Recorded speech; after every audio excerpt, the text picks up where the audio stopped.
తాకట్లో ఉన్న మీ బంగారాన్ని విడిపించి ఆ రోజు ఆన్లైన్ రేటుకి కొంటాం. Sharma gold company.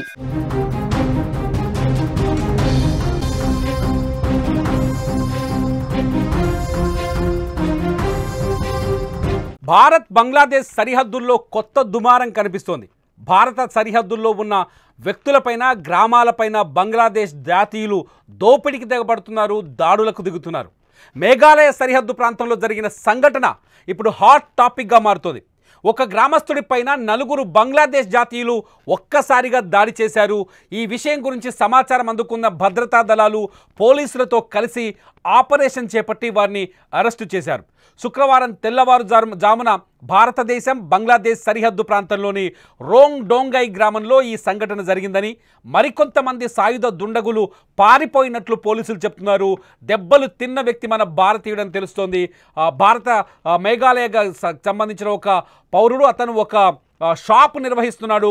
అయితే అతన్ని కక్షగట్టి అతన్ని కొందరు బంగ్లాదేశ్ జాతీయులు అతన్ని చుట్టుముట్టి అతనిపై దాడి చేసి దెబ్బలు కొట్టిన సంఘటన ఇప్పుడు వెలుగులోకి వస్తోంది.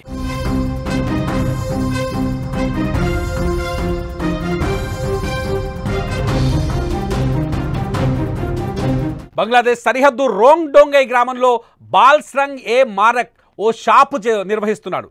అతడు నిద్రిస్తున్న సమయంలో 9 మంది సాయుధ దుండగులు అతని దుకాణంలోకి ప్రవేశించారు.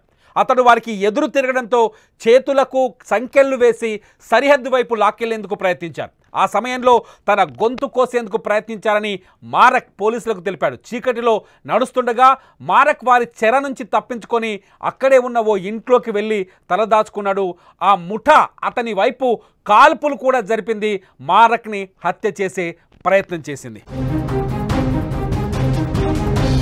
ఈ ఘటన గురించి సమాచారం అందిన వెంటనే బీఎస్ఎఫ్, మేఘాలయ పోలీసులు సంయుక్తంగా కలిసి ఒక ఆపరేషన్ మొదలుపెట్టారు. దుండగులు బంగ్లాదేశ్ వైపు పరిగెత్తడంతో పోలీసులు గాల్లోకి కాల్పులు జరిపారు. వారు అక్కడే ఆగిపోయారు. పోలీసులు వారిని చేరుకునే లోపే 4 బంగ్లాదేశ్ జాతీయులు తమ వద్ద ఉన్న ఆయుధాలు, నగదు, మొబైల్ ఫోన్లు బంగ్లాదేశ్ పోలీసుల గుర్తింపు కార్డును అక్కడ పోలీసులు వాటిని విసిరిపారేసి వెళ్ళారు. వాటిని మన మేఘాలయ పోలీసులు బీఎస్ఎఫ్ టీం స్వాధీనం చేసుకుంది. 4 అనుమానితులను 35 ఏళ్ల మఫస్ రెహమాన్, 25 ఏళ్ల జహంగీర్ అలోమ్, 32 ఏళ్ల మెరుఫుర్ రెహమాన్, 30 ఏళ్ల సయీం హుస్సేన్గా పోలీసులు గుర్తించారు. వీరితో వచ్చిన మిగిలిన అనుమానితులు అక్కడి నుంచి పారిపోయినట్లు, వారి కోసం గాలిస్తున్నట్లు పోలీసులు చెప్తున్నారు. మీరు స్క్రీన్లో చూస్తున్నారు.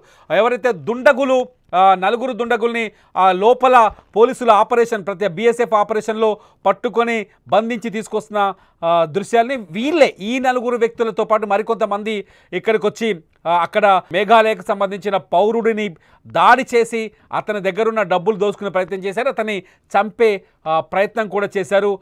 అతని వాళ్ళ ఐడి కార్డ్స్ కూడా మీరు స్క్రీన్ పైన చూడొచ్చు. వాళ్ళ దగ్గర దొరికిన డబ్బులు కావచ్చు, బంగ్లాదేశ్ కరెన్సీ కావచ్చు, అట్లాగే వాళ్ళ దగ్గర దొరికిన కమ్యూనికేషన్ వ్యవస్థలు కావచ్చు, బేడీలు కావచ్చు, వీళ్ళంతా బంగ్లాదేశ్కు సంబంధించిన పోలీసులుగా అక్కడ బిల్డప్ ఇచ్చి ఇక్కడ మన పౌరుడిని అదుపులోకి తీసుకొని కిడ్నాప్ చేసే ప్రయత్నం చేస్తున్నట్టు తెలుస్తోంది. ఈ సందర్భంగా జిల్లా పోలీస్ చీఫ్ బండ్రా ప్లాంగ్ జైర్వా మాట్లాడుతూ, ఇటీవల సరిహద్దు ప్రాంతంలో పశువుల అక్రమ రవాణా బాగా పెరిగిందని, ఇసుక, రాతి వంటి సహజ వనరులను దోచుకెళ్లే ప్రయత్నాలు జరుగుతున్నాయని, బంగ్లాదేశ్ పోలీస్ కానిస్టేబుల్స్ గుర్తింపు కార్డు నిజమైనదా లేదా నకిలీదా అని ఇంకా మేము నిర్ధారించలేదని ఆయన చెప్పుకొచ్చారు. ప్రస్తుతం పట్టుబడిన నిందితుల నుంచి మరింత సమాచారం రాబట్టేందుకు ప్రయత్నిస్తున్నామన్నారు. భద్రతా దళాలు ఇండో బంగ్లాదేశ్ సరిహద్దు వెంబడి నిఘాను ముమ్మరం చేశాయి.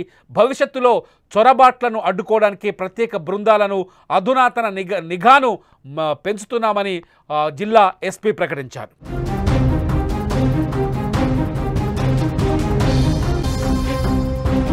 గత కొన్నేళ్ల నుంచి భారతదేశంలోకి బంగ్లాదేశీయుల అక్రమ వలసలు కొనసాగుతున్నాయి. దీనివల్ల భద్రత, ఆర్థిక, సామాజిక ఇబ్బందులు తలెత్తుతున్నాయి. భారత సైన్యం ఎంత కట్టుదిట్టమైన భద్రతా ఏర్పాట్లు చేసినా పశ్చిమ బెంగాల్, అస్సాం, త్రిపుర వంటి సరిహద్దు రాష్ట్రాల ద్వారా బంగ్లాదేశీయులు అక్రమంగా భారత్లోకి ప్రవేశిస్తున్నట్లు వివిధ నివేదికలు చెబుతున్నాయి. 2016లో కేంద్ర ప్రభుత్వం రాజ్యసభలో దాదాపు 2 కోట్ల మంది బంగ్లాదేశీయులు భారత్లో అక్రమంగా నివసిస్తున్నట్లు వెల్లడించింది. తాజాగా జరిగిన ఈ ఘటనతో ఇక్కడ తీవ్ర ఉద్రిక్త పరిస్థితులున్నట్టు మనకు స్పష్టంగా అర్థమవుతోంది.